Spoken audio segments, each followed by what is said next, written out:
خواجہ تو سادات میں سے ہیں، بولو سبحان اللہ، اہل بیت میں سے ہیں۔ اچھا اہل بیت، اگر اہل بیت میں سے کوئی ولی بن جائے تو اس کی شان کیا ہوتی ہے؟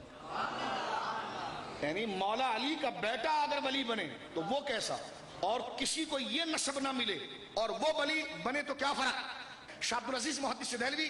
امام الہند سراج الہند حضرت شاہ ولی اللہ کے لخت جگر اور بڑے بیٹے ہیں، اور اہل سنت کی سب سے معتبر شخصیت ہے، کا سب سے بڑا مولوی سرفراز گکھڑوی اپنی کتاب اتمام البرہان جلد نمبر 1 میں لکھتا ہے کہ ہم دیوں کے نزدیک شاہ عبدالعزیز روحانی باپ ہیں، شاہ عبدالعزیز کوئی بات لکھ دیں تو ہم پر حجت ہوتی ہے، تو ہم نے کہا آؤ اب اسی شاہ عبدالعزیز کو ہم پڑھتے ہیں۔ ٹھیک ہے، یہ میں نے اس لیے پڑھا تاکہ مکمل طور پر ہر طرف سے بند کر دیا جائے کہ یہ حجت ہیں، یہ نہیں کہ آپ کہیں آپ پڑھ رہے ہیں، تو اس لیے میں نے سرفراز گکھڑوی کے اتمام البرہان کا حوالہ دیا۔ اب سنیے حضرت شاہ عبدالعزیز صاحب کیا جملہ لکھتے ہیں کہ جو سید ہوتا ہے تو اللہ رب العالمین اس کو ولایت کیسے عطا فرماتا ہے۔ شیعوں کو جواب دیتے ہوئے آپ نے کتاب لکھی تو تحفہ سنہ شریف، انہوں نے تانا دیا حضرت شاہ صاحب کو کہ تم اہل بیت کو کیا تسلیم کرتے جو ہم کرتے ہیں، تو شاہ صاحب نے منہ توڑ جواب دیا کہ تم نے اہل بیت کو سمجھا کہاں ہے؟ تم اگر اہل بیت کو سمجھتے تو کوفے کے اندر دروازے بند نہ کرتے، تم اگر اہل بیت کو سمجھتے تو قرآن کو تحریف اور حضرت علی کی امامت کو مشکوک کر کے ابو بکر کی اولیت کا انکار نہ کرتے۔ فرمایا اہل بیت کے ماننے والے سنی ہیں۔ اب سنیے شاہ صاحب اہل بیت کے بارے میں کیا لکھتے ہیں، اور حضرت خواجہ صاحب اہل بیت میں سے ہیں کہ اہل بیت کو اللہ نے ولایت کیسے عطا فرمائی ہے۔ حضرت خواجہ کہ حضرت امیر و ذریت طاہرہ پورا تمام امت برمثال پیرا و مرشدہ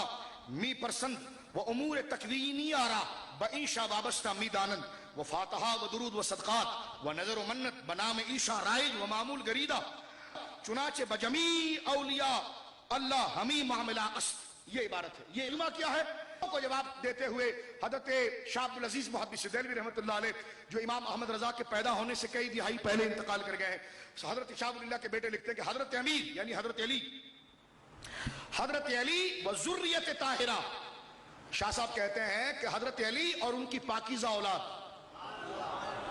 پورا تمام امت برمثال پیران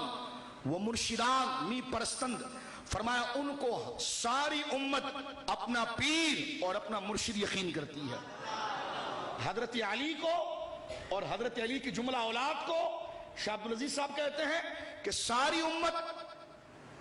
مرشد یقین کرتی ہے۔ اچھا مرشد یقین کرتی ہے تو کچھ مانتی بھی ہے، یہ ایسی مرشد؟ شاہ صاحب لکھتے ہیں وہ امور تکوینیہ را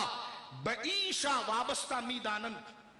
ساری امت مصطفیٰ صلی اللہ علیہ وسلم حضرت علی اور ان کی اولاد کو مرشد یقین کرتی ہے اور ان کے ہاتھوں پر کن کی طاقت مانتی ہے،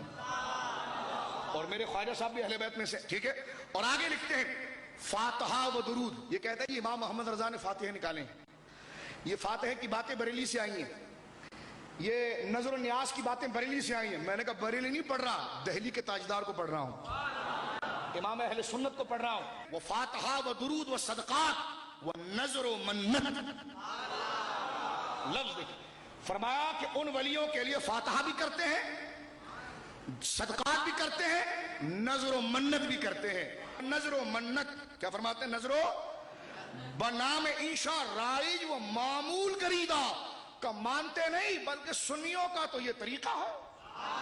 کہتے ہیں سنیوں کا یہ طریقہ ہے کہ اہل اللہ کی نظر ماننا اور ان کی شان کو بیان کرنا، یہ سنیوں کا، بولیے سنیوں کا